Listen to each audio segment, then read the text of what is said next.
है, 75% जो है वो न्यूमेरिकल है। और चैप्टर का नाम है फाइनेंशियल रिस्क मैनेजमेंट, जिसमें हम लोग इंशाल्लाह ये सीखेंगे कि जो variety of financial risk organisations को एनकाउंटर कर रहे होते हैं उनको किस तरीके से मैनेज किया जाता है, कैसे हमें मैनेज करना चाहिए, इसकी ग्राउंड हमें चैप्टर नंबर 13 बताएगा इंशाल्लाह। चैप्टर 14 में भी हमें जो है वो बेसिक सीखने को मिलेंगे। चैप्टर नंबर 15 बजटिंग पे है। आप लोगों ने सीएमए अगर पेपर पढ़ा है तो सीएमए में आप लोगों ने बजटिंग पढ़ी होगी। यहाँ पे 50% यूँ कह लीजिए या 40% कह लीजिए कि थ्योरी वाला पोर्शन है और 60% जो है वो न्यूमेरिकल पोर्शन है with respect to chapter number 15। Chapter 16 की बात की जाए तो वर्किंग कैपिटल मैनेजमेंट है। आप लोगों ने रेशियो एनालिसिस पढ़ा होगा, FAR 1 में या FAR 2 में आप लोगों ने रेशियो एनालिसिस पढ़ा होगा। उस रेशियो एनालिसिस को अब हम लोगों ने फाइनेंस के पर्सपेक्टिव से पढ़ना है, इंशाल्लाह पढ़ेंगे। Chapter 17 last chapter of the finance portion जो कि है इंट्रोडक्शन टू प्रोजेक्ट अप्रेजल है। मेरे पॉइंट ऑफ व्यू से अगर बात की जाए तो it would be a combination of chapter number 12 and chapter number 15 budgeting, और इसके अलावा चैप्टर नंबर 12 में कॉस्ट ऑफ फाइनेंस और कुछ नई बातें हम लोग जो है वो चैप्टर नंबर 17 में सीखेंगे। आप लोगों ने पहले उसका थोड़ा सा ओवरव्यू लिया होगा कॉस्ट सीएमए में NPV IRR की उसकी एप्लीकेशन है। उसमें टैक्स का इम्पैक्ट हम लोग देखेंगे, डेप्रिसिएशन का इम्पैक्ट देखेंगे, इन्फ्लेशन का इम्पैक्ट जो है वो किस तरीके से हमें अकाउंट फॉर करना होगा, ये सारी चीज़ें मिला करके तो हम लोग चैप्टर 7 है। और लास्ट पे हमारा है स्टैटिस्टिकल एनालिसिस, जिसमें हम लोग डिफरेंट स्टैटिस्टिकल टेक्निक्स जो है वो सीखेंगे, किस तरीके से उन्हें कहाँ पे अप्लाई किया जाता है, एग्ज़ाम में सवाल जो है वो किस तरीके से आ सकते हैं। आप लोगों ने QM वाले पेपर में पढ़ा होगा, एवरेजेस होते हैं, वेरिएंस होते हैं, स्टैंडर्ड डिविएशन होता है, फिर उसके बाद अल्लाह आपका भला करे हाइपोथेसिस टेस्टिंग है, प्रोबेबिलिटी है, little bit touch of the probability है, राउंड अबाउट 1 पेज का प्रोबेबिलिटी को वो टच करता है। हाइपोथेसिस है, हाइपोथेसिस टेस्टिंग के डिफरेंट टेक्निक्स है, G test, F test, T test वगैरह वगैरह, ये हम लोग जो है वो इंशाल्लाह डिस्कस करेंगे। आज हम लोग जो है वो चैप्टर नंबर 11 से स्टार्ट करते हैं। कैपिटल चैप्टर नंबर 11 जैसे कि मैंने बताया 100% थ्योरी वाला पोर्शन है। आप 100% जो है वो नोट्स पे फोकस कर सकते हैं। मेरी तरफ से किसी तरह की कोई रेस्ट्रिक्शन नहीं। स्टडी टेक्स्ट यूज़ करना चाहते हैं, किसी और टीचर की बुक यूज़ करना चाहते हैं, इट्स अप टू यू।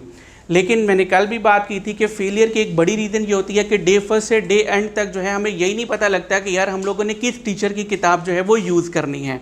पर आप लोग मेरे से रहे हो, किताब अगर आप लोगों की किसी और टीचर की कंसल्ट करोगे तो कंफ्यूज हो जाओगे कि मेरे सर ने ये बात तो की ही नहीं है, या इसमें ये बात तो इस एंगल से लिखी है। ठीक है, बात ठीक लिखी होती है लेकिन उसको समझने का, प्रेजेंट करने का अंदाज जो है वो डिफरेंट हो सकता है। एक ऑर्गेनाइजेशन है, इसमें मुझे आप लोगों की इनपुट चाहिए होगी। हमारा सेशन जो है वो इंशाल्लाह इंटरैक्टिव होगा, सिर्फ मैं ही बोलता रहूँगा तो उसका फ़ायदा कोई नहीं होगा। जहाँ पे मेरे बोलने की ज़रूरत होगी I will give my input इंशाल्लाह।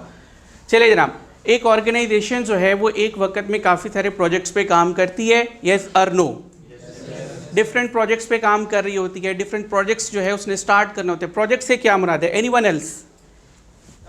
Active participation. आप लोगों का फ़ायदा है, आप लोगों का फ़ायदा है एक्टिव पार्टिसिपेशन। कोई भी काम हो सकता है, वही तो पूछ रहा हूँ।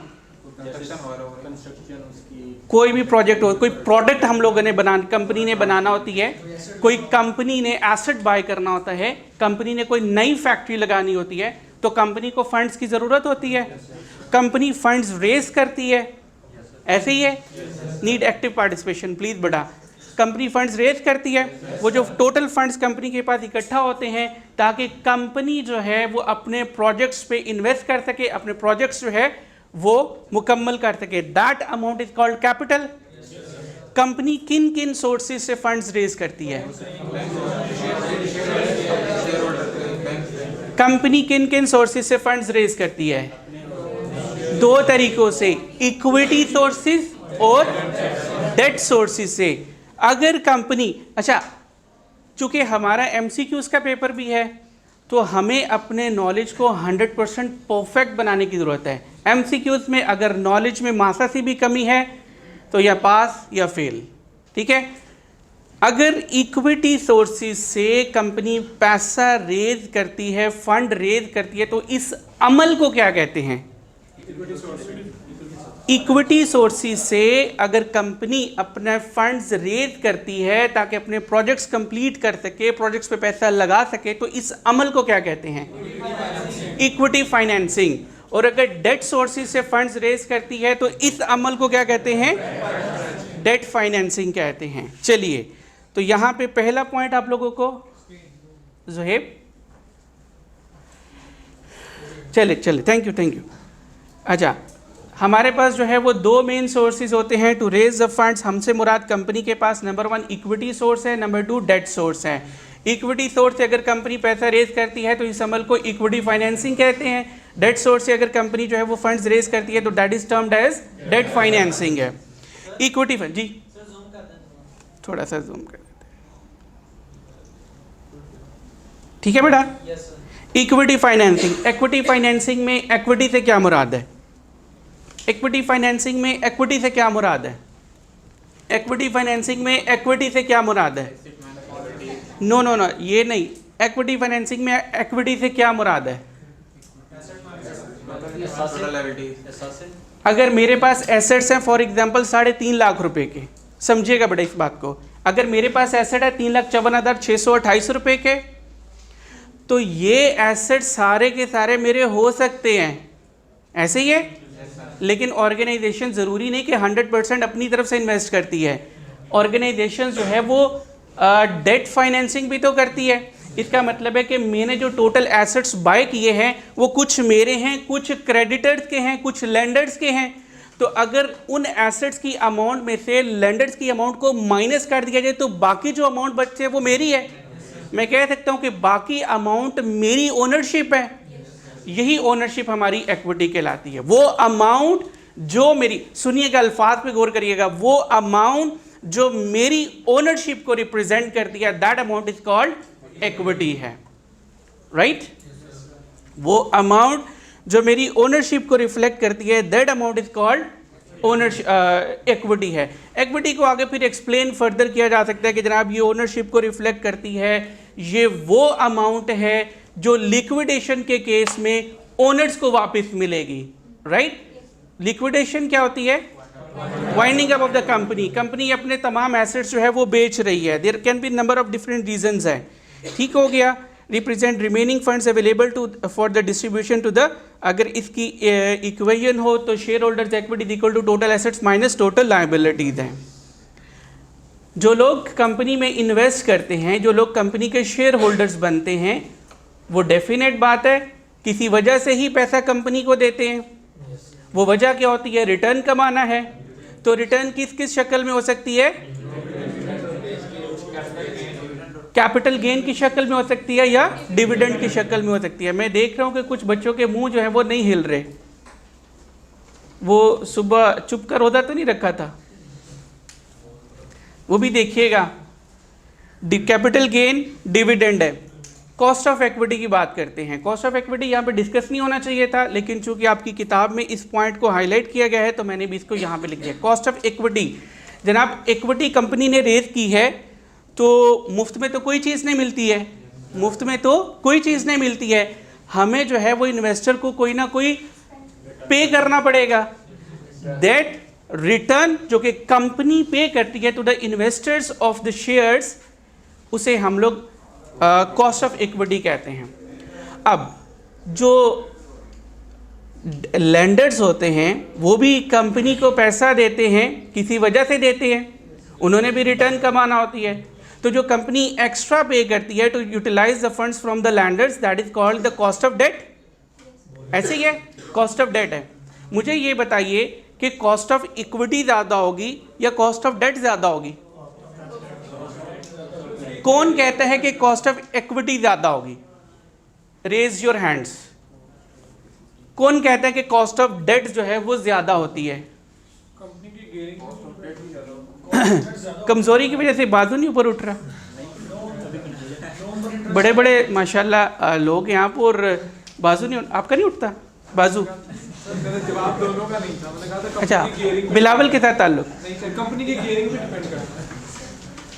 नहीं, कॉस्ट ऑफ इक्विटी ज़्यादा है वो भाई कहते हैं, कॉस्ट ऑफ डेट ज़्यादा है कौन कौन कहते हैं? अगेन रेज योर हैंड्स बेटा, कॉस्ट ऑफ डेट ज़्यादा है। लॉजिक मुफ्ती साहब? आप तो सुने मुफ्ती। हाँ जी। कॉस्ट ऑफ डेट सर, उसको हमने जब ले रहे हैं लोन तो उसको जब रिटर्न दे रहे हैं तो वो ज़्यादा हो सकती है, लेकिन कुछ चीज़ों में वो नहीं हो सकती, मतलब कुछ कॉस्ट ऑफ इक्विटी ज़्यादा हो सकती है। लॉजिक क्या है? आपने कहा कि कॉस्ट ऑफ डेट ज़्यादा होती है। जी बेटा। डिविडेंड जो हम देंगे ना वो हम अपनी मर्जी से देंगे प्रॉफिट की बेस पे। जब डेट फाइनेंस में ये होगा कि हमने फिक्स 18% इंटरेस्ट फॉर एग्जांपल देना ही देना है। जी बेटा। सर मुझे कॉस्ट ऑफ इक्विटी की समझ नहीं आ रही। कॉस्ट ऑफ इक्विटी सर अगर रिटर्न की बात हो रही है तो डेट पे जो रिटर्न होता है कंपनी सर कैबोर्ड प्लस 1%, 2%, 3% होता है। ठीक है। वो आजकल 20 to 23% तक जा पहुंचते हैं, जबकि डिविडेंड के केस में कंपनी जो है वो डायरेक्टली डिसाइड करती है डिविडेंड लेना है नहीं लेना। लेकिन अगर कॉस्ट ऑफ इक्विटी के सर मुराद जो हम फाइनेंसिंग रेस करते हैं, जो फंड्स रेस करते हैं, उस पर जो पैसे लगते हैं अगर वो कॉस्ट है तो फिर जाहिर सी बात है सर जो इक्विटी है उस पर ज़्यादा कॉस्ट है। अगर एक कंपनी जो है वो कुछ भी नहीं देती है, कुछ भी नहीं देती है, आज शेयर परचेज किया वो 30 रुपये का है, 30 रुपीज़ पर शेयर है, 10 साल के बाद भी हिस्टोरिकली हम लोग देख रहे हैं वो शेयर जो है वो 30 रुपये का ही है। ड्यूरिंग 10 ईयर कंपनी ने कभी डिविडेंड नहीं दिया। Would you like to invest in this company? नहीं, क्यों? हर रुपए की अपॉर्चुनिटी कॉस्ट होती है। इसका मतलब है आप अगर इस कंपनी के शेयर बाय कर लेते हो तो अगले 10 सालों में इट इज़ एक्सपेक्टेड कि हमें जो है ये शेयर 30 रुपये का ही रहेगा। अगर पिछले 10 सालों में नहीं बढ़ा तो अगले 10 सालों में भी यही एक्सपेक्टेशन हम लोग डेवलप करेंगे।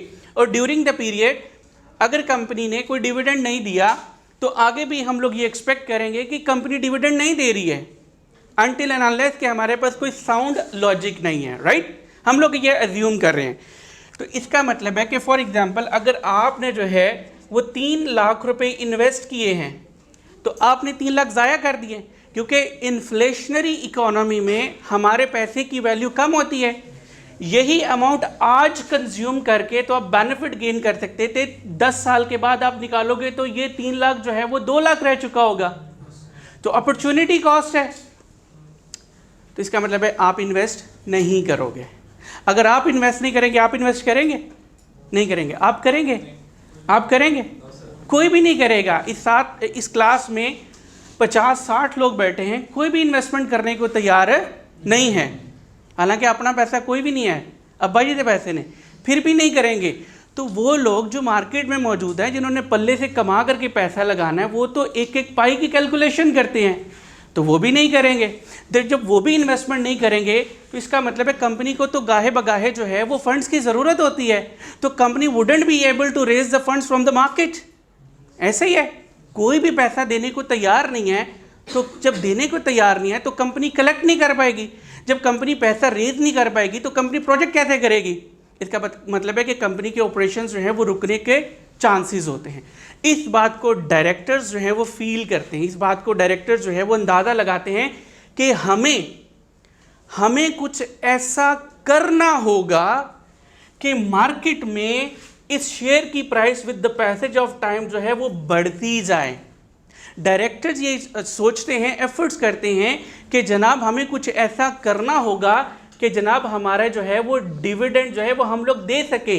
अगर हम लोग डिविडेंड नहीं देते तो डायरेक्टर को जस्टिफिकेशन देना पड़ती है इदारों को कि अब हम डिविडेंड क्यों नहीं दे रहे। इसलिए नहीं दे रहे कि हम लोग री इन्वेस्ट कर रहे हैं। तो री इन्वेस्ट करने का मतलब ये है कि शेयर की प्राइस जो है वो इंक्रीज हो रही है।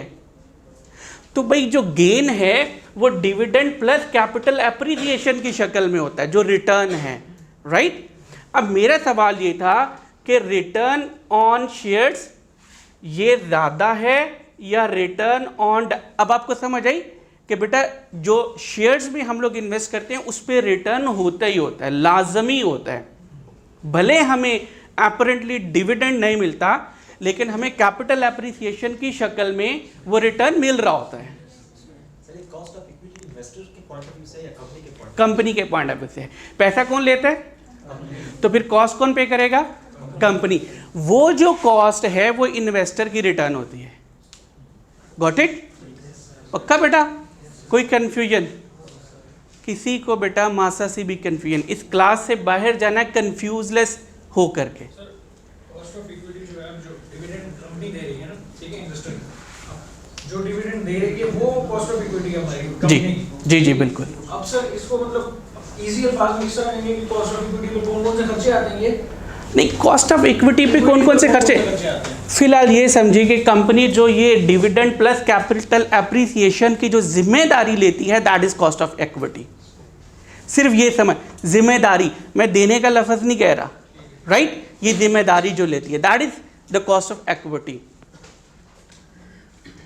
मेरा सवाल ये था कि cost of return on share ज़्यादा होगा यानी कॉस्ट ऑफ जो है वो इक्विटी ज़्यादा होगी या कॉस्ट ऑफ डेट ज़्यादा होगी?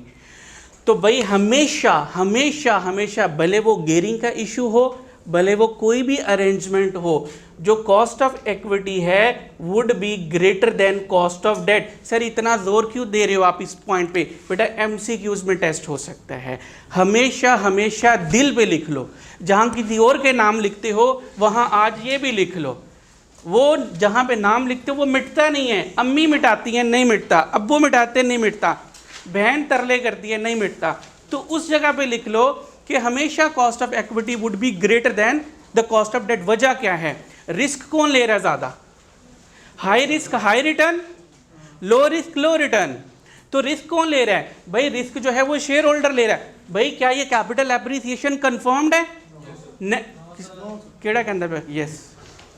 आप नहीं बेटा, कैपिटल एप्रिसिएशन कंफर्म नहीं। आपने शेयर में इन्वेस्ट किया, गारंटी है कि कल को ये शेयर प्राइस बढ़ेगी? नहीं। बैंक ऑफ पंजाब का जो शेयर इंट्रोड्यूस हुआ था 30 रुपये पे हुआ था, इस वक्त 1.25 रुपये के करीब करीब वो ट्रेड हो रहा है। 2 रुपये 1.25 रुपये के, 4 रुपये के करीब करीब, ये 1.25 रुपये के करीब करीब भी आया था। ये 30 रुपये का इंट्रोड्यूस हुआ था मार्केट में।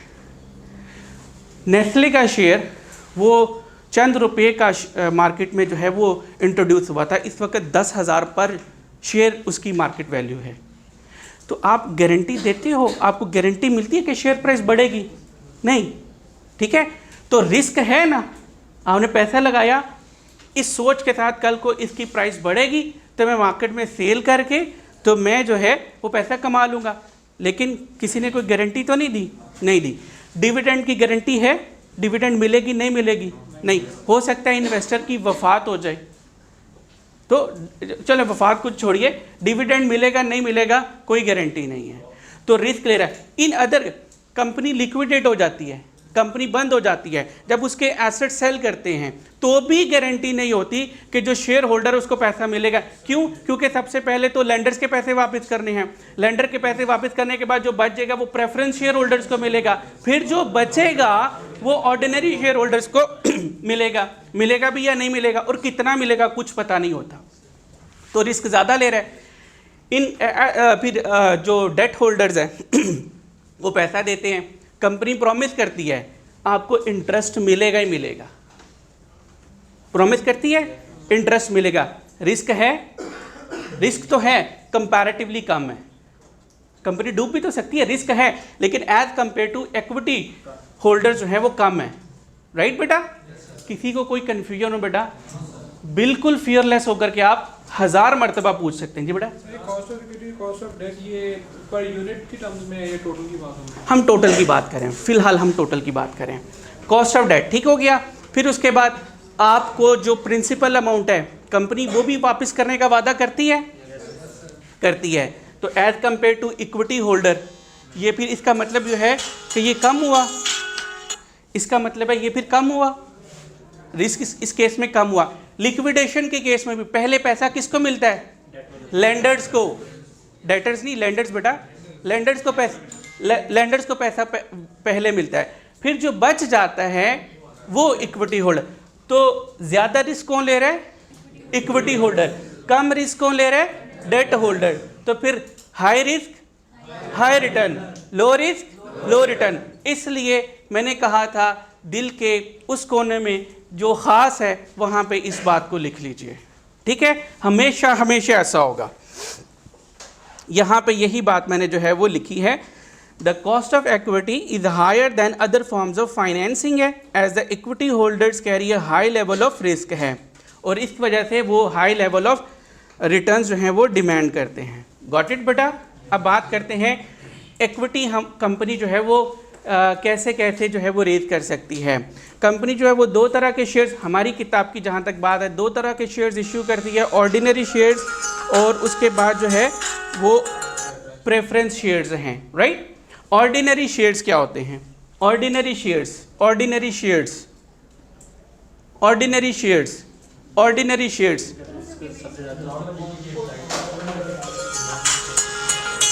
ऑर्डिनरी शेयर्स, ऑर्डिनरी शेयर्स क्या होते हैं? वो शेयर्स नहीं बेटा, देखिए सवाल पे गौर किया करें, यही कमजोरी है। देखिए इंटरेक्टिव सेशन से पता क्या लगेगा, I am not going to test your knowledge, आपको खुद से आपकी वीकनेस के बारे में पता। मेरा सवाल क्या था कि ऑर्डिनरी शेयर्स क्या होता है? भाई ने कहा वोटिंग राइट्स, एम आई राइट? गुड़िया ने क्या कहा था? वो तो प्रेफरेंस शेयर्स होल्डर को भी मिलता है, लेकिन डिविडेंड तो मिल रहा होता है। आपने कहा कि पोर्शन ऑफ द प्रॉफिट मिल रहा है। सवाल मेरा क्या है जी बेटा? पहले जो ओनर्स होते हैं वो ऑर्डिनरी शेयर होल्डर्स होते हैं ना, पहले शेयर मिलेगा वो ऑर्डिनरी शेयर होगा। ये तो डेफिनेशन नहीं हो सकती है जी बेटा। सर फिक्स नहीं होता, इसमें वेरिएबल होता है। मेरा सवाल क्या था, ऑर्डिनरी शेयर्स क्या हैं? आप मुझे जवाब दे रहे हैं ऑर्डिनरी शेयर होल्डर के पॉइंट ऑफ व्यू से। ऑर्डिनरी, ये गलती करते हैं हम लोग। हमने बिल्कुल सही कह रहे हैं कि भाई ऑर्डिनरी शेयर होल्डर वो होता है जिसके पास वोटिंग राइट होते हैं, जिसके पास ये होता है, जिसके पास वो होता है। एग्जामिनर का सवाल क्या था, मन्नू ऑर्डिनरी शेयर 10, आप 10 रहे शेयर होल्डर के पॉइंट ऑफ व्यू से, ठीक है। वो अमीना का पूछते हैं, आप सदीका का पता बता रहे हैं। तो जो सही बात है ना वो बता नहीं, पता सही बताया लेकिन गलत बंदे का पता बता दिया, राइट। तो ऑर्डिनरी शेयर्स वो शेयर्स हैं जो कि होल्डर्स को एंटाइटल करते हैं, उनको ये इख्तियार देते हैं कि they can vote in the company decisions हैं। मैंने आप ही की बात की है, अल्फाज पे नोटिस किया आपने कि हमें एग्जामिनर की रिक्वायरमेंट के मुताबिक जवाब देना है, ठीक है। और एंटाइटल करते हैं कि जनाब आप डिविडेंड रिसीव कर सको, गुड़िया आपका। लेकिन मैंने ऑर्डिनरी शेयर्स के पर्सपेक्टिव से बता दिया, रेजिडुअल इंटरेस्ट रिसीव करने का इख्तियार देते हैं। गॉट इट बेटा? लास्ट बेंच बेटा, क्लियर? लास्ट बेंच बेटा पक्का? Preference shares, preference shares, preference shares वो शेयर्स जो कि होल्डर्स को एंटाइटल करते हैं कि वो फिक्स्ड डिविडेंड रिसीव कर सकते हैं बिफोर द डिस्ट्रीब्यूशन, इससे पहले कि वो जो है ऑर्डिनरी शेयर्स होल्डर को दिया जाए, एंटाइटल करते हैं। ठीक हो गया बेटा? शेयर्स क्या है, not the share holders. Got it? फिर उसके बाद डिफरेंस मैंने कल बताया था, जहां पे कंपैरिजन बनता है वी शुड बी एबल कि हम लोग कंपेयर कर सकें। जी बेटा जी,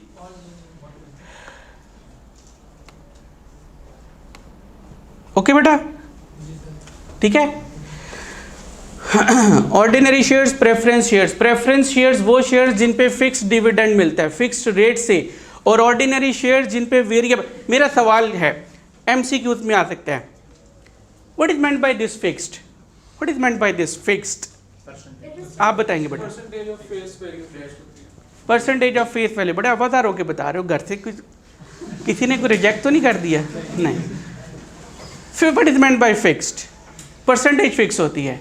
मेरा अगला सवाल ये है कि फॉर एग्जांपल ये कह दीजिए कि 20% फिक्स्ड है, राइट? 20% फिक्स्ड है, क्या हर साल मिलेगा?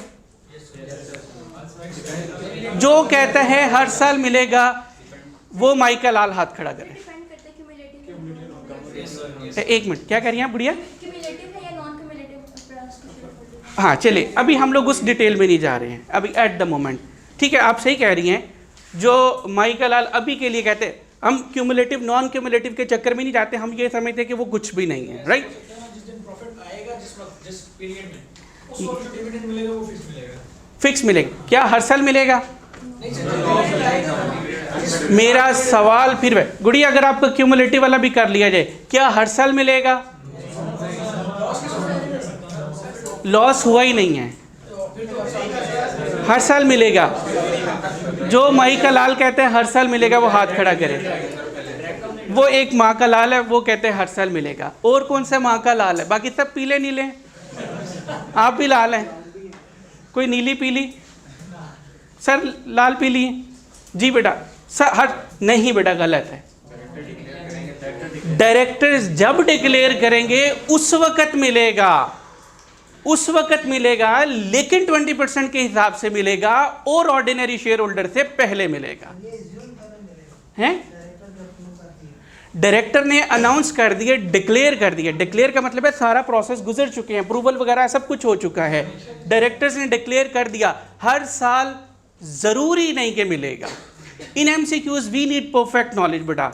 हर साल जरूरी नहीं मिलेगा, जब डायरेक्टर डिक्लेयर करेंगे उस वक्त 20% मिलेगा, जब डायरेक्टर डिक्लेयर करेगा उस साल 20% मिलेगा। अब यहाँ पे वेरिएबल में जब डायरेक्टर डिक्लेयर करेगा हर साल परसेंटेज डिफरेंट हो सकती है, राइट? ठीक है। डिविडेंड डिस्ट्रीब्यूशन में सबसे पहले तो जनाब प्रेफरेंस शेयर होल्डर्स को मिलेगा, फिर ऑर्डिनरी शेयर होल्डर्स को मिलेगा। लिक्विडेशन के केस में जो पैसा कंपनी के एसेट्स बेच करके इकट्ठा होगा सबसे पहले वो प्रेफरेंस शेयर होल्डर्स को मिलेगा, then it will be distributed among the ordinary share holders. है voting rights preference share holders के पास ज़रूरी नहीं हो, लेकिन जो ऑर्डिनरी शेयर होल्डर्स है उनके पास जो है वो वोटिंग राइट्स होंगे। गॉट इट बेटा? चलिए आगे हैं मेथड्स ऑफ फ्लोटेशन। कंपनी जो है वो किस किस तरीके से शेयर्स जो है वो मार्केट में इंट्रोड्यूस करती है। Number 1 IPO, initial public offer. What is IPO? Flotation का मतलब मार्केट में फ्लोट करना। इनिशियल पब्लिक ऑफर से क्या मुराद है? What is meant by first time?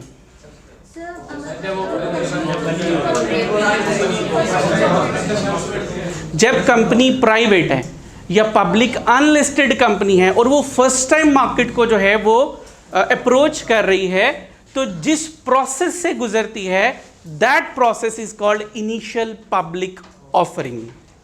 Got it बेटा? गॉट इट बेटा? पक्का? पक्का? नहीं समझ आई? नहीं समझ आई? अब आगे क्या लिखा हुआ है? अच्छा, यहाँ पे एक तो आप लोगों को ये नोट्स PDF में भी मिल जाएंगे। आज ही मेरी मैनेजमेंट से बात हुई, वो इसको आपको कॉपी करवा करके भी दे देंगे, राइट?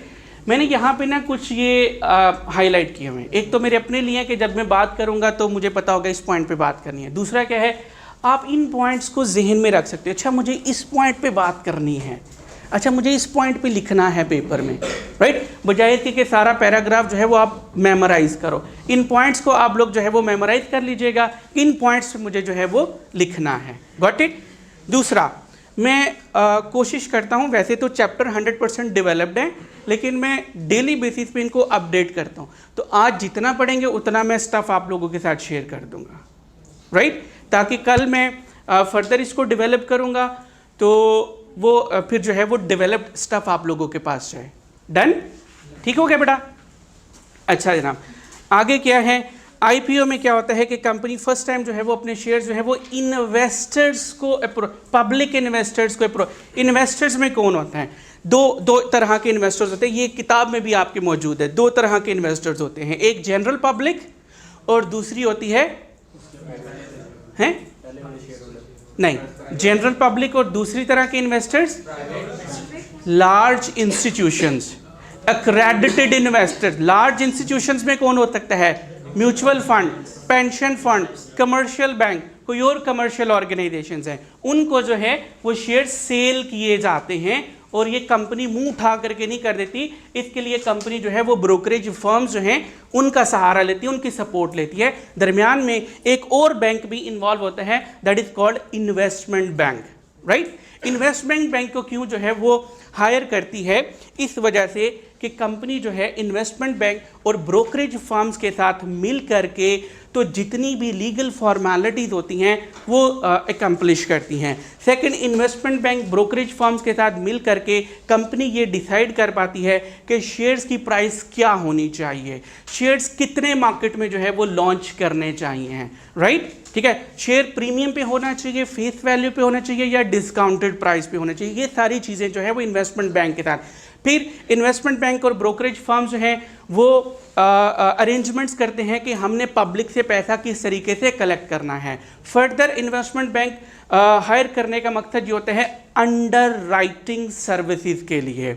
अंडर राइटिंग सर्विसेज जो हैं ये उसे क्या कहते हैं, मस्ट हैं according to the companies act 2017 है। अंडर राइटर कौन होता है? कंपनी एक्ट 2017 क्या कहता है कि भाई कंपनी ने डिसाइड किया फॉर एग्जांपल 3 लाख शेयर जो है वो मार्केट में इंट्रोड्यूस करवाने हैं। कंपनी एक्ट कहता है कि अन्यवाह नहीं करना, ब्लाइंडली रेकलेसली ये काम नहीं करना, सोच समझ करके। अगर तुम्हें लगता है कि 3 लाख शेयर्स बाय हो सकते हैं तो करना, मुंह उठा के नहीं करना। अगर ये ना हुए सब्सक्राइब तो तुम मार्केट में नहीं जा सकोगे। तो कंपनी सेफ साइड पे रहने के लिए इन्वेस्टमेंट बैंक को ऑनबोर्ड करती है कि मान लीजिए कि 2,80,000 शेयर जो है वो सब्सक्राइब हो जाते हैं, 20,000 शेयर्स रह जाते हैं। उन 20,000 शेयर्स को फिर इन्वेस्टमेंट बैंक कहता है कि मैं जो है वो मैं बाय करूंगा। ब्रोकरेज फर्म्स कहती हैं कि मैं जो है वो बाय करूंगे।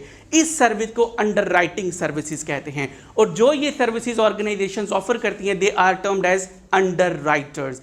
इस मकसद के लिए बैंक्स और ब्रोकरेज फर्म्स हैवी किस्म की जो है वो फी जो है वो चार्ज करते हैं। इस वजह से यहाँ पे लिखा गया it is the most expensive route to the market है। हाईलाइट किया मैंने कि अगर पेपर में आ जाता है कि जो 4-5 तरीके हैं उनमें से मोस्ट एक्सपेंसिव कौन सा है, तो IPO is IPO is the most expensive route to the market है, राइट बेटा। प्रोसीजर लिख दिया मैंने यहाँ पे। स्टेप कौन सा है? अंडर राइटर सेलेक्ट करना, फिर उसके बाद फाइनेंशियल स्टेटमेंट्स तैयार करना, डिस्क्लोजर्स देना, फिर स्टॉक एक्सचेंज के साथ रजिस्टर करवाना, और फाइनली जो शेयर प्राइस जो है वो तय करना, कितने नंबर ऑफ शेयर जो है वो मार्केट में इंट्रोड्यूस करवाए जाने चाहिए हैं। जी बेटा। सर आपने कहा कि IPO the most expensive procedure है, सर IPO के अलावा भी कोई और है? जी बिल्कुल हैं। अभी नीचे पढ़ेंगे प्राइवेट प्लेसमेंट है, ठीक है। प्राइवेट प्लेसमेंट क्या होती है, नाम क्या बता रहा है? सर जी बेटा। कंपनी का में मतलब ये था कि IPO जो वो मस्ट है, वो पब्लिक कंपनी जो हो या प्राइवेट से पब्लिक कंपनी कन्वर्ट हो, तो वो IPO के थ्रू ही जो है वो अपना शेयर मार्केट में इंट्रोड्यूस करवाएगी। अभी देखते हैं IPO पब्लिक तक पहुंच के बाद, पब्लिक मतलब general public, right. General public, मैं हूं, आप है, ये है, मियां मंशा है, कोई भी ABCD है, ये पब्लिक है। डन। आगे है हमने मार्केट को अप्रोच करना है, पब्लिक को अप्रोच करना है। प्राइवेट प्लेसमेंट से क्या मुराद है? प्राइवेट प्लेसमेंट से क्या मुराद है? जी, प्राइवेटली, जरूरी नहीं फैमिली मेंबर्स हों, प्राइवेटली कंपनी जो है वो शेयर्स इशू करना चाहती है।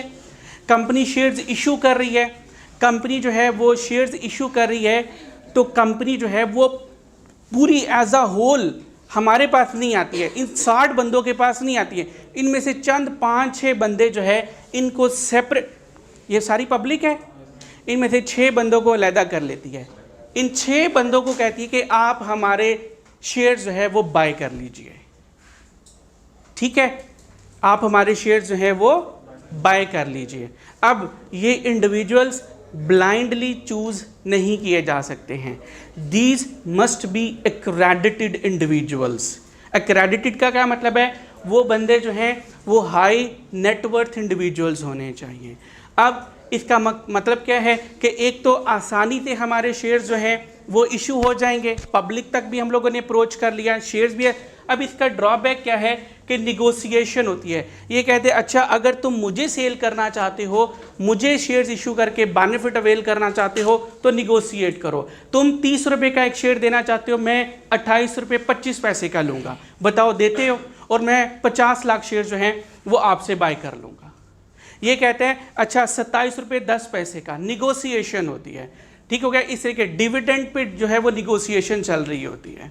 Got it? This is called the private placement है।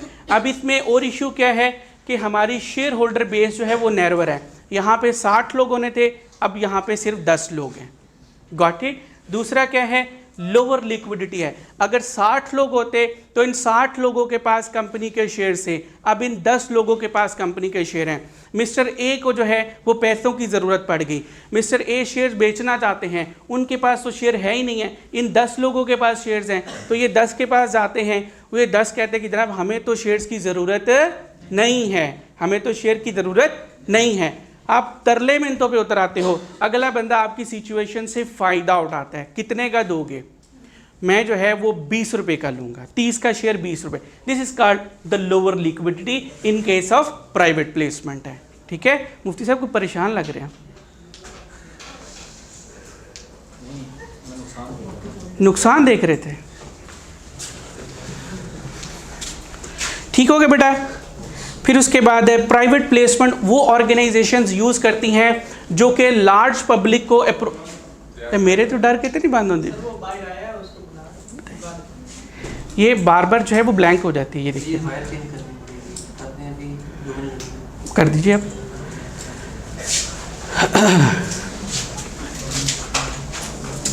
ठीक हो गया बेटा। ये वो कंपनीज जो हैं वो यूज़ करती हैं जो कि पब्लिक एट लार्ज को अप्रोच नहीं करना चाहती। ठीक हो गया। बहुत सारे डिस्क्लोजर्स में नहीं जाना चाहती, लंबे चौड़े चक्रों में नहीं जाना चाहती, जो कि आईपीओ में हमें करना पड़ते हैं। लेस रिस्की होता है और लेस एक्सपेंसिव होता है। ठीक है बेटा। पार्शली नहीं हो सकता?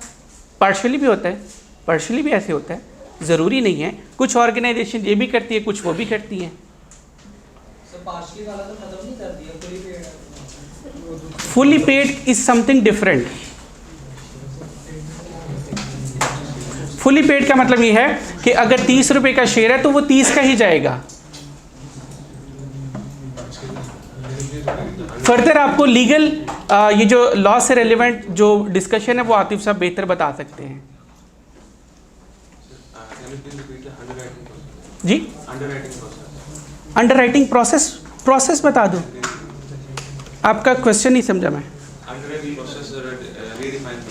अच्छा, अंडर राइटिंग क्या होती है ये मैं आपको बता दूं। अंडर राइटिंग क्या होती है कि जब भी कंपनी ने आईपीओ करनी है, फॉर एग्जांपल एक कंपनी जो है वो 3 लाख शेयर जो है वो इशू करना चाहती है, कानून ये कहता है कि जनाब सोच समझ करके आपने नंबर ऑफ़ शेयर्स जो हैं वो तय करने हैं।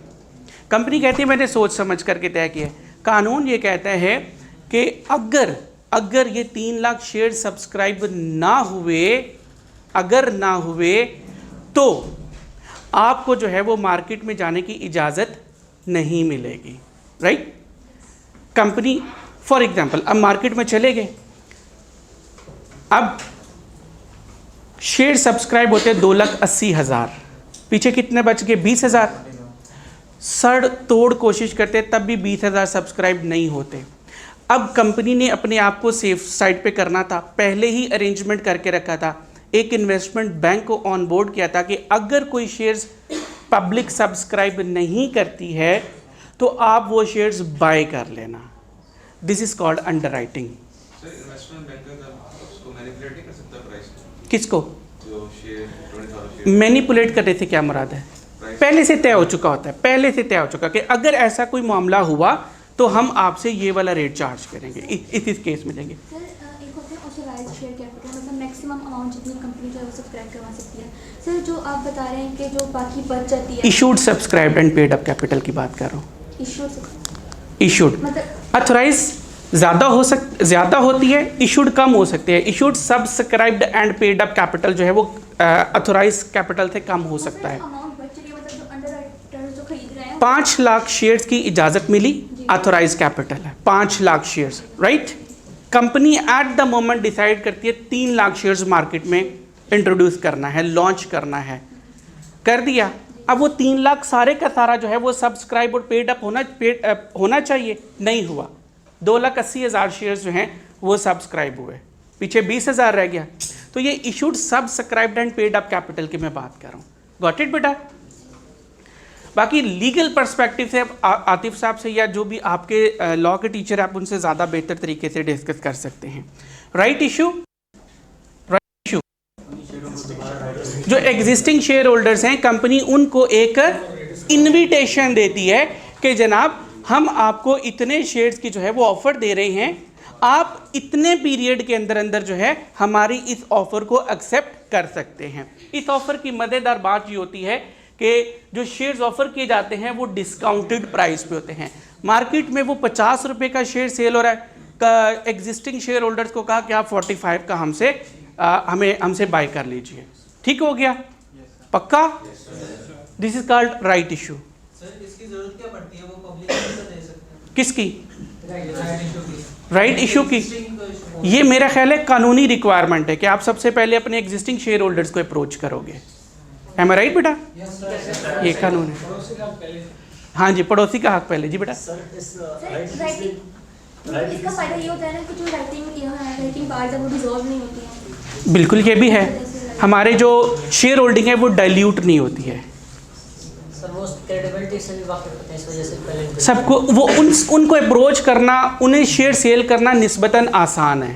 सर एक और ये है कि राइट इशू जो एग्जिस्टिंग शेयर होल्डर है उनको एज इंसेंटिव मतलब एक कंपनी डिविडेंड नहीं दे सकती तो राइट नहीं, वो है बोनस शेयर्स है, वो बोनस शेयर्स होते हैं, स्टॉक डिविडेंड है। सर कम प्राइस से मिलती है तो एज इंसेंटिव वो कंपनी शेयर होल्डर्स के लिए इंसेंटिव आप ले भी सकते हैं, लेकिन ज़्यादातर कंपनीज जो हैं वो इसलिए इशू करती है कि बाआसानी हमें जो है वो शेयर कैपिटल रेज करना आसान हो जाता है, मतलब बाआसानी हम लोग रेज कर सकते हैं, और ये कानूनी रिक्वायरमेंट भी है।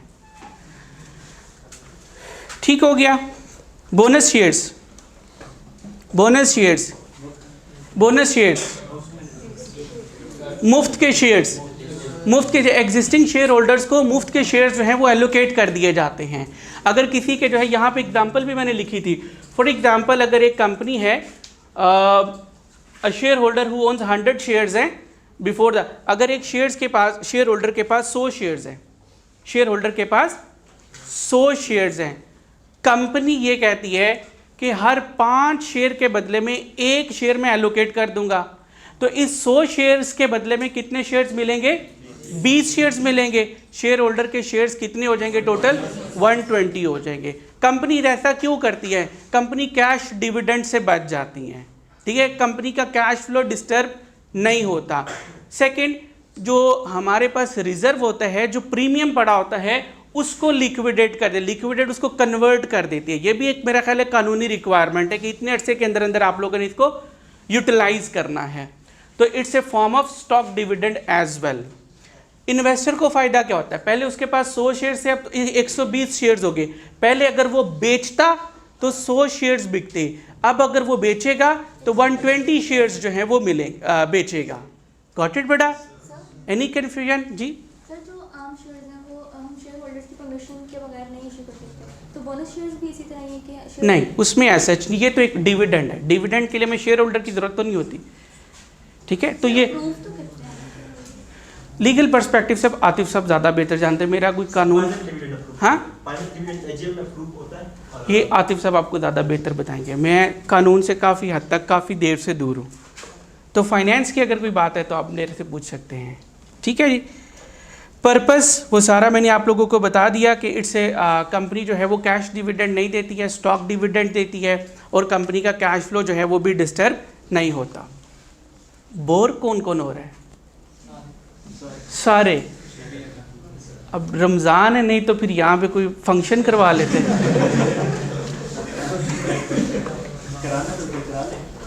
नहीं मुफ्ती साहब, अगर आपकी शरह में इजाज़त है तो करवा लेते हैं।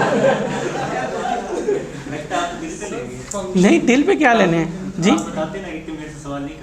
नहीं, मैंने लो दिल पे लेने वाली बात ही कोई नहीं, दिल है ही कोई नहीं, अपना राय कोई नहीं है। जो सीए में आया उसके दिल की क्या हैसियत है? जो सीए में आया उसके दिल की हैसियत ही कोई नहीं है।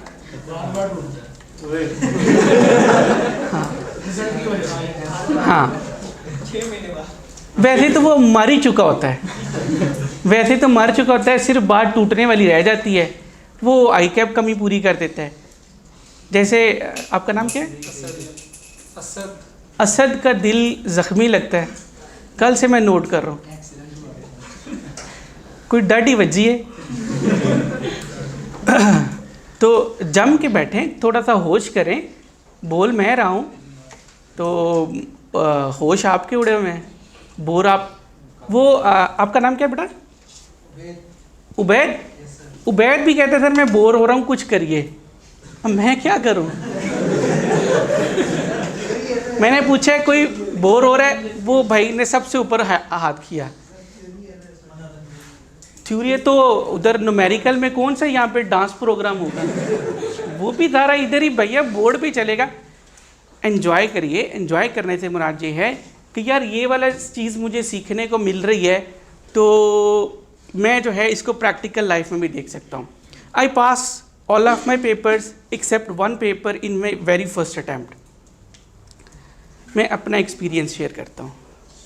आप में भी बहुत सारे लाइक बच्चे हैं, बल्कि सारे लाइक बच्चे हैं। जो सीए में आ गया वो वैसे ही बहुत लाइक है। वो अलग बात है कि आई कैप नहीं मानता। हाँ, आई कैप थोड़ा देर से मान लेता है, लेकिन मान जाता है बहरहाल वो। तो मेरी आदत मैं आप लोगों के साथ शेयर करता हूँ। जब बैठा होता था तो आदत ये होती थी कि यार कोई नई चीज़ मिल रही है और मैं प्रैक्टिकल पॉइंट ऑफ व्यू से जो है वो समझ रहा हूँ कि यार मैं बाइक पे जा रहा हूँ ना, तो देख रहा हूँ ना कि जैसे बी लॉ है, बाइक किसी जगह पे कोई ग्रॉसरी वगैरह ख़रीदना, कोई सौदा सेल्फ परचेज करना, यार ये कॉन्ट्रैक्ट एक्ट में ऐसे लिखा हुआ, तो बाकी वही बात हो रही है। अगर इसने हेर फेर की ना तो मैंने इस पर केस कर दूँ। उस वक्त वैसे ही बड़े जज्बात होते थे, मैं सीए करना पिया, मैंने बहुत आंदा है, तो मैं केस करा देना है। वो अलग बात है कि भाई वो केस करवाते तो फिर अपने ही चपेड़े पड़नी थी हैं, उतने पैसे लग जाने थे। तो इस एंगल से समझिए कि मैं भी किसी पे केस करवा सकता हूँ। मैं भी मार्केट में जो है वो ये किसी कज़न को इम्प्रेस कर सकता हूँ। देखो मार्केट में शेयर 20 का ट्रेड हो रहा है, तुम 25 का ले लो। वो 20 का हो रहा है, वो ये 20 का ट्रेड हो रहा है, 25 का भी तुम ले लो तो वारे हैं। वो कज़न वैसे ही बड़ी मुतासिर हो जाती है, सीए करता है भैया, इसकी बात तो गलत हो। आपको हंसी नहीं आती है? इसकी बात तो गलत तो हो ही नहीं सकती है। वो कुछ वैसे ही बड़ी जल्दी मुतासिर हो जाते हैं, हो जाती हैं या हो जाते हैं, वो बात की बात है। वो वेरी करता है कॉन्टेक्स्ट टू कॉन्टेक्स्ट। अब कुछ मार्केट में 20 पे शेयर हो रहे होते हैं, ट्रेड हो रहे होते हैं, वो 25 का भी मिल जाए तो वो वारे का होता है। ऐसे शेयर्स को वैल्यू शेयर्स कहते हैं। ये टर्म भी यूज़ कर लेना, फ़ायदा होगा इंशाल्लाह। जो बात ज़रा 5-7 साल के बाद बननी है वो ज़रा जल्दी बनती हुई दिखाई देगी। वो एक मोटिवेशन आती है ना कि मैं किसी को इम्प्रेस कर सकता हूँ, ठीक है। तो इस निस्बत से भी आप लोग जो हैं वो सोच सकते हैं, मोटिवेशन ले सकते। मैं भी ऐसी मोटिवेशन लेता था, ऐसी बात नहीं कि मैं जो है वो कोई ऐसी मोटिवेशन नहीं होती थी। ऐसी मोटिवेशन रखनी चाहिए कि मैंने किसी को इम्प्रेस करना है, मैंने किसी को जो है वो बोलना है उसके सामने हैं।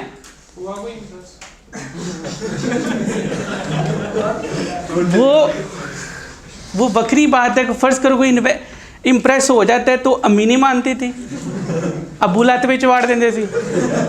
वो नहीं, वो फिर काम नहीं बना। लेकिन अपना टारगेट तो मैंने अचीव किया ना। मैंने तो भाई सिर्फ इम्प्रेस तक कह रहा हूँ, अगली गारंटी कोई नहीं है। वो आपकी अपनी क्रेडिबिलिटी है, तुसी किड्डे चंगे हो। चलिए जनाब, फन हो गया, ठंड पैगी कलेजे मैनू गंदा करके। काफ़ी हो गया बहुत क्या भाई, आधा घंटा है रहते हैं। अभी 3 दिन क्लास है, 3 दिन मुझे बर्दाश्त करना है आप लोगों ने।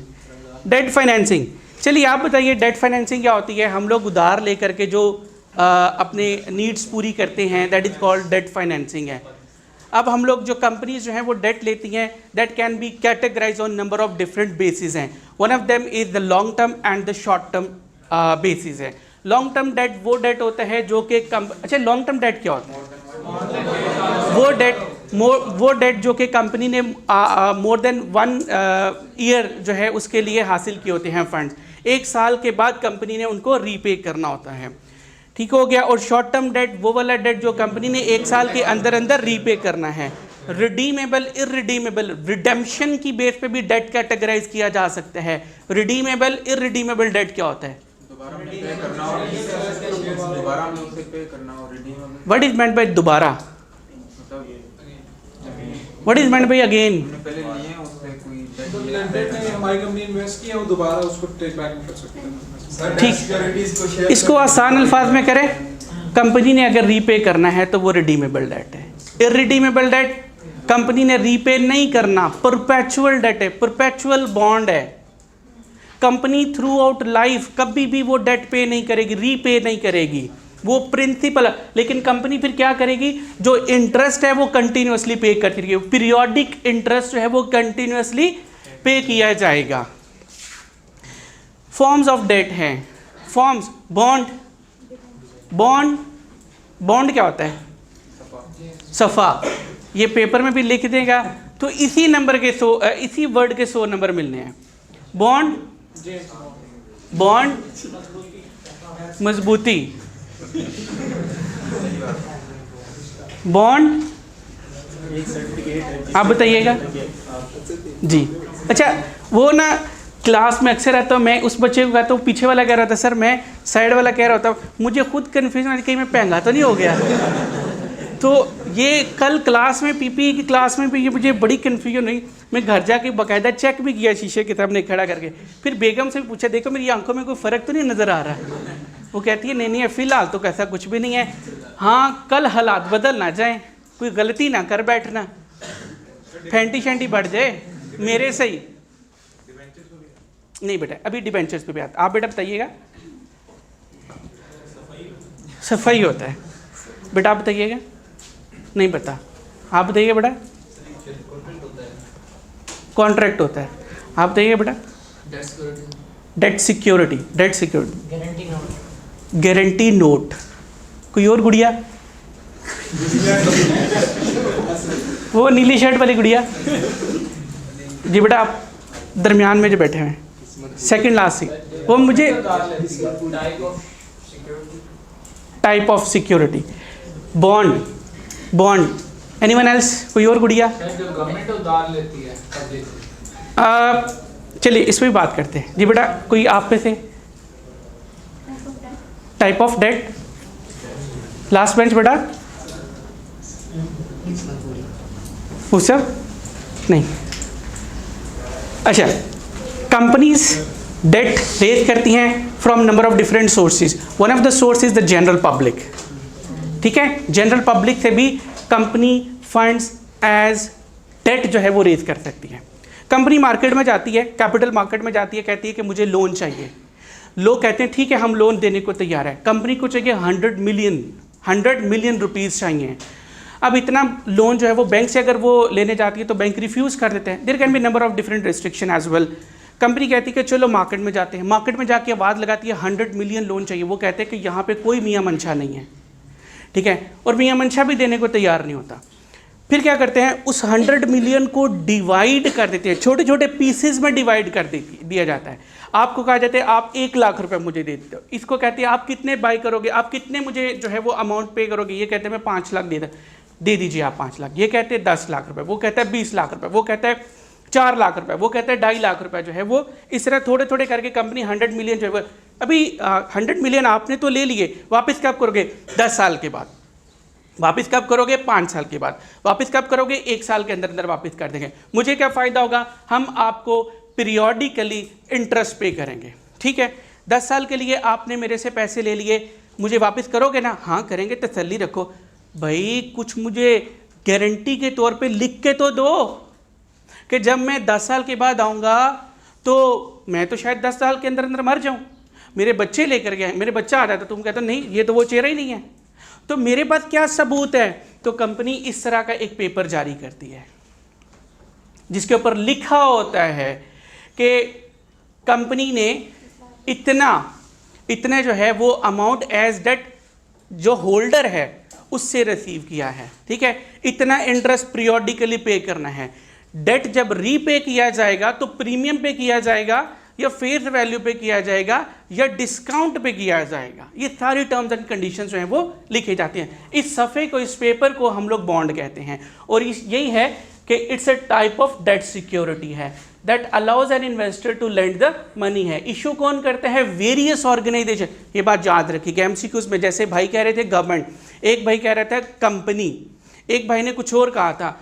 तो इशूड बाय वेरियस ऑर्गेनाइजेशन, जिसमें म्यूनसिपैलिटीज भी आ सकती हैं, स्टेट्स भी आ सकती है, गवर्नमेंट भी आ सकती है, ऑर्गेनाइजेशंस भी आ सकती हैं।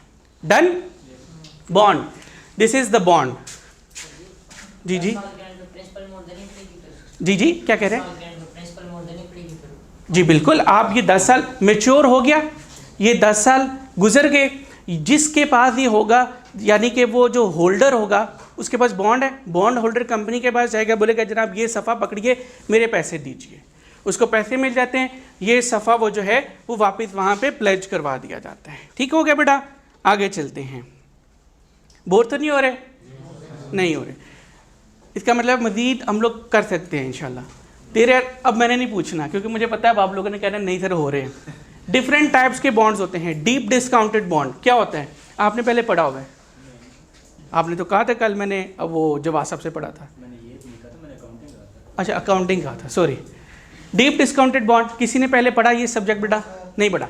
Deep discounted bond, deep discounted bond एक ऐसा बॉन्ड जो कि डिस्काउंट पे इशू किया गया और अच्छी खासी डिस्काउंट पे इशू किया गया है। डीप डिस्काउंटेड बॉन्ड अच्छी खासी, 1000 रुपये का बॉन्ड है, 1000 रुपये का बॉन्ड है, 600 रुपये पे ये बॉन्ड इशू किया गया है। व्हाट इज मेंट बाय 600 रुपये पे?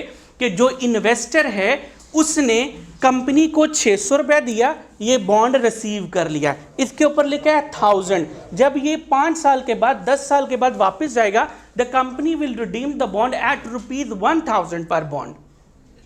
ठीक है? और meanwhile company 5% of the face value जो है वो इंटरेस्ट बी पर पे करेगी। डन? डीप बेटा याद रखिएगा, कन्फ्यूजन वाला पोर्शन स्टार्ट हो चुका है, कन्फ्यूजन वाला पोर्शन स्टार्ट हो चुका है। सो बी अटेंटिव। पहले ऐसा स्टफ था जो आप लोगों ने पढ़ रखा था, अब ऐसा स्टफ आया जो आप लोगों ने नहीं पढ़ा। डीप डिस्काउंटेड नाम बता रहा है एक ऐसा बॉन्ड जो कि अच्छी खासी डिस्काउंट पे जारी किया गया है। 1000 रुपया फेस वैल्यू है, उसको 600 रुपये पे कंपनी ने इशू किया है और 10 साल के बाद जब बॉन्ड होल्डर आएगा तो कंपनी 1000 रुपये पे जो है वो इसको रिडीम करेगी, यानी पर बॉन्ड जो है वो 400 रुपये का फ़ायदा। अगर किसी के पास 1 लाख बॉन्ड है तो कितने का फ़ायदा? 400,000, मतलब 40 मिलियन का फ़ायदा हो गया। ठीक हो गया क्या? ठीक हो गया ये उसको प्लस मीनवाइल 5% इंटरेस्ट भी पे करेगी। Zero coupon bond, zero interest bond में जो इंटरेस्ट पे किया जाता है दैट इज कॉल्ड कूपन। ठीक है, कूपन रेट। कंपनी जो है वो बॉन्ड इशू करती है, during the life of the bond किसी तरह का कोई इंटरेस्ट पे नहीं करती कंपनी, तो फिर फायदा क्या है? अच्छी खासी डिस्काउंट पे इशू किया जाता है। Like you look at this one, face value है 1000 रुपया, 450 रुपये का इशू किया, 650 रुपये का बेनिफिट है। It's a kind of deep discounted bond है, बॉन्ड लेकिन a kind of deep discounted bond as well. Got it बेटा? मार्जिन कौन किस तरह कर सकते हैं इवैल्यूएट कि कितना मार्जिन हो तो वो डीप डिस्काउंट बॉन्ड होगा? नहीं ये ऐसा कुछ भी नहीं है, ऐसा कुछ भी नहीं है। इसको मैंने काफ़ी रिसर्च किया लेकिन ऐसा कुछ भी नहीं मिला हमें। हाँ, मैंने एक जगह पे देखा था, उन्होंने कुछ परसेंटेज बताई थी कि अगर 20% या 30% से ज़्यादा हो तो हम लोग इसको ज़ीरो कूपन, लेकिन मैंने वो यहाँ पे नहीं लिखी इस वजह से क्योंकि मुझे उसका कोई और सोर्स नहीं मिला। इंटरेस्ट पे से हम कर हाँ, ये भी कह सकते हैं कि हम इंटरेस्ट पेमेंट से कर सकते हैं। गॉट इट बेटा? बेनिफिट्स क्या होते हैं डीप डिस्काउंट बॉन्ड और जीरो कूपन बॉन्ड? क्या हुआ? इनको इनके बेनिफिट क्या होते हैं? ईश्वर को क्या बेनिफिट होता है? ईश्वर को जो है वो बेनिफिट ये कह लीजिए कि फॉर एग्जांपल अगर एक, हाँ ये हर कंपनी इशू नहीं करती है, एक ऐसी कंपनी इशू करेगी जिसकी क्रेडिट वर्दीनेस अच्छी नहीं है, जिसको मार्केट से लोन नहीं मिल रहा, तो वो कहती है चलो डीप डिस्काउंटेड बॉन्ड जो है वो इशू कर देते हैं। ये 1000 का हमारे पास फर्स्ट टाइम शेयर था, हम उसको 450 में दे रहे हैं। 1000 शेयर नहीं, बॉन्ड 1000 रुपया फॉर एग्जांपल यहाँ पे ये देखिए, आज और ये 10 साल, आज फेस वैल्यू है हमारी, आप लोगों को बेटा नजर आ रहा है? 1000 फेस वैल्यू है 1000 रुपया, कंपनी रिसीव कितना करती है? 450 कंपनी की पॉकेट में गया। 10 साल के बाद जब इसने रिडीम होना है तो जो इन्वेस्टर है उसको 1000 रुपया मिलेगा, यानी दरमियान यहाँ पे 10 साल के बाद जो बेनिफिट होगा वो 650 रुपये का होगा। गॉट इट जी? 10 साल के बाद उसको दे रहे हैं उसको फायदा। कंपनी वापस, जो बॉन्ड होल्डर है कंपनी के पास वापस जाएगा, अपना बॉन्ड प्रेजेंट करेगा, उसको बोलेगा मेरे पैसे वापस कर। उसने दिए कितने थे? 450। मिलना कितना चाहिए था? 450 मिलना चाहिए था। मिल कितना रहा? 1000 रुपया। 650 का पर बॉन्ड फायदा। बहुत सारे एलिमेंट्स इसमें ऐड किए जाते हैं। ये जो इसमें ये जो गैप, ये जो फेस वैल्यू कैलकुलेट की जाती है, इंटरेस्ट रेट डिफाइन किया जाता है, ये जो दरमियान में एप्रिसिएशन होती है, इसमें काफ़ी सारे जो है opportunity cost, inflation rate, risk rate, बहुत सारी चीज़ें जो है वो अकाउंट फॉर की जाती हैं। खैर वो हमारा टारगेट नहीं है। यूरो बॉन्ड किसी भी टॉपिक को समझना है तो सबसे पहले आप उसके टाइटल पे थोड़ा सा गौर करिए। Without reading the stuff, euro bond क्या हो सकता है? Foreign currency bond, right? Foreign currency bond. What is meant by foreign currency bond? What is meant by foreign currency bond? अपनी करेंसी के अलावा अगर कंपनी किसी और करेंसी में इशू करती है तो that will be termed as euro bond. ठीक है, ये यूरो बॉन्ड है। इसके डिफरेंट केसेस जो है वो मैं आप लोगों को बना करके दूंगा। इट्स नॉट एज सिंपल जितना हम लोगों ने समझ लिया है। ठीक हो गया जनाब? कनाडा की कंपनी है, वो पाकिस्तान में बॉन्ड इशू करती है कैनेडियन डॉलर्स में, तो क्या ये यूरो बॉन्ड होगा? क्यों? उसकी अपनी करेंसी है। कैनेडियन कंपनी पाकिस्तानी मार्केट में पाकिस्तानी रुपीस में बॉन्ड इशू करती है। गलत। जिस मार्केट में इशू किया गया वो भी करेंसी नहीं होनी चाहिए, ना उसकी होम करेंसी, ना जिस मार्केट में इशू किया जा रहा है वो करेंसी होनी चाहिए। It should be in another currency. Canadian dollar, Canadian company, फिर से सुनिएगा, कैनेडियन कंपनी कनाडा की कंपनी है, बॉन्ड इशू कर रही है पाकिस्तानी मार्केट में। दो केसेस हो सकते हैं, कैनेडियन रुपीस में इशू कर रही है, कैनेडियन डॉलर्स में इशू कर रही है, तो would it be a euro bond? क्योंकि अगर पाकिस्तानी मार्केट के कॉन्टेक्स्ट में देखा जाए तो वो तो फॉरेन करेंसी है, तो क्या ये यूरो बॉन्ड है? नहीं।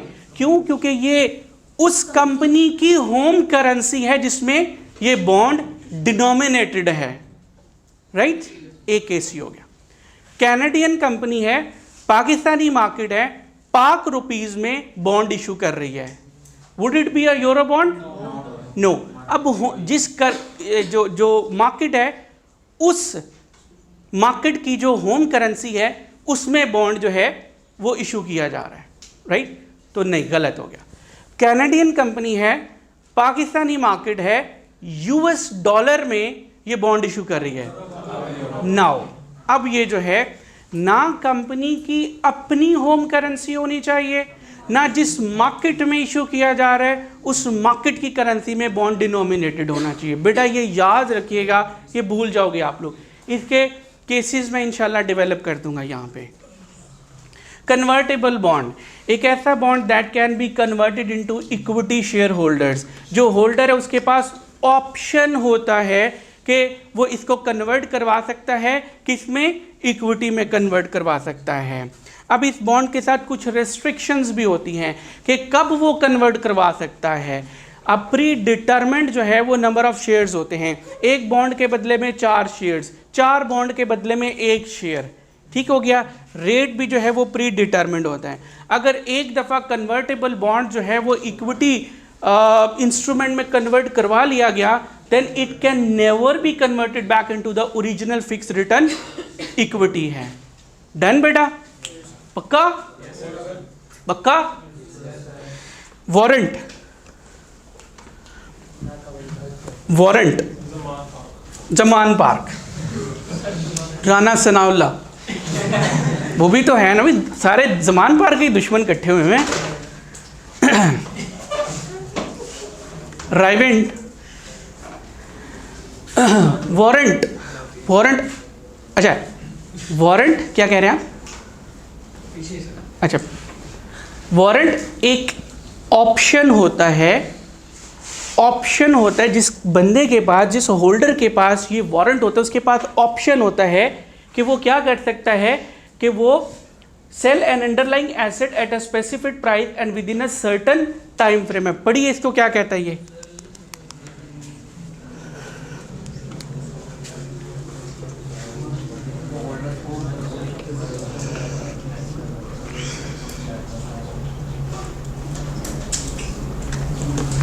नहीं समझ आया? होल्डर के पास एक राइट होता है कि वो एसेट को खरीद या बेच सकता है, लेकिन ऑब्लिगेशन जिम्मेदारी नहीं होती कि उसने लाजमी खरीदना है या बेचना है। यहाँ पे लिखा हुआ है कि होल्डर के पास जो है वो एक ऑप्शन होता है, एक डॉक्यूमेंट होता है, उसके ऊपर ऑप्शन दिया जाता है कि जिस होल्डर के पास ये ऑप्शन है वो कंपनी का अंडरलाइंग एसेट जो है वो बाय कर सकता है या सेल कर सकता है। एट द मोमेंट हम लोग बाय की बात करेंगे। आप लोगों को मेरी इस बात की समझ आई? मेरी इस बात की किसको समझ नहीं बेटा? फेयरली अपने साथ ईमानदारी करिएगा, अपने साथ ईमान। कंपनी के कंपनी का अंडरलाइंग बॉन्ड भी तो कंपनी का एक एसेट है।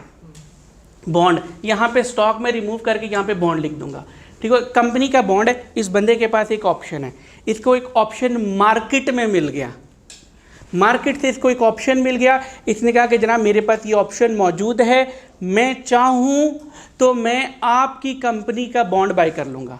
आप मुझे बॉन्ड दीजिए, पैसे पकड़िए, आप मुझे बॉन्ड दीजिए, पैसे पकड़िए। मैं ये ऑप्शन कब एक्सरसाइज करूँगा? जब फेवरेबल होगा।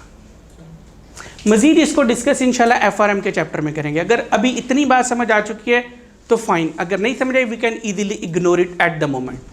राइट बेटा? ऑब्लिगेशन देखिए, मैंने इसीलिए कहा कि इसको FRM में पढ़ेंगे। राइट है, इख्तियार है, ऑब्लिगेशन नहीं है कि भाई तेरे पास तूने ये वारंट परचेज किया था, अब चल मेरे से बॉन्ड बाय कर तू। ऑप्शन है, जब मेरे लिए फेवरेबल होगा तो मैं बॉन्ड बाय करूंगा, अदरवाइज मैं बॉन्ड जो है आपसे बाय नहीं करूंगा। राइट? पक्का बेटा? नहीं, गुड़िया को समझ नहीं आई? आ गई है? चलिए, काफ़ी है, बस काफ़ी है। अल्लाह हाफिज़। हेडे तंग आए हुए। ठीक है बेटा, इंशाल्लाह बाकी फिर जो है वो कल पढ़ेंगे। जी बेटा, किसको फेयरली, एक मिनट बैठिएगा बैठिएगा बैठिएगा, फेयरली बेटा, फेयरली कोई कन्फ्यूजन रह गई हो, कोई सिंगल कन्फ्यूजन कल पूछ लेंगे। अच्छा हैं? उस्मान, मुफ्ती उस्मान। मैं अभी वो ज़ुहैब को दे देता हूँ, वो आपके साथ शेयर कर देंगे, बल्कि वो आपको प्रिंट आउट भी दे देंगे। कल प्रिंट आउट मिल जाएंगे, अभी PDF। अच्छा, एक बात मैंने पहले भी की, एक दफ़ा फिर से, कि जितना मैंने इसको देखिए, look at this one, look at the document, ये सारा डेवलप हो चुका हुआ है। इसको मैं फर्दर जो है वो डेवलप करता रहता हूँ ताकि मज़ीद चीज़ को आसान और कॉम्प्रीहेंसिव जो है वो बनाया जा सके। तो मैं जितना कर चुका हूँ, लाइक यहाँ तक जो है वो हो चुका है, तो इतना सारा डॉक्यूमेंट जो है वो आज आप लोगों के साथ शेयर हो जाएगा। बकिया इंशाल्लाह जैसे हम लोग पढ़ लेंगे तो फिर शेयर हो जाएगा। गॉट इट बेटा? चैप्टर फॉर्म में दीजिएगा, प्रिंट चैप्टर फॉर्म में दीजिएगा, वरना वो फिर चैप्टर फॉर्म में ही होगा। लाइक पूरा चैप्टर जब आप डेवलप बिल्कुल हो जाए तब। ठीक है जनाब, मेरे लायक कोई और खिदमत हो, किसी गुड़िया की तरफ से कोई खिदमत हो? नहीं। थैंक यू बेटा।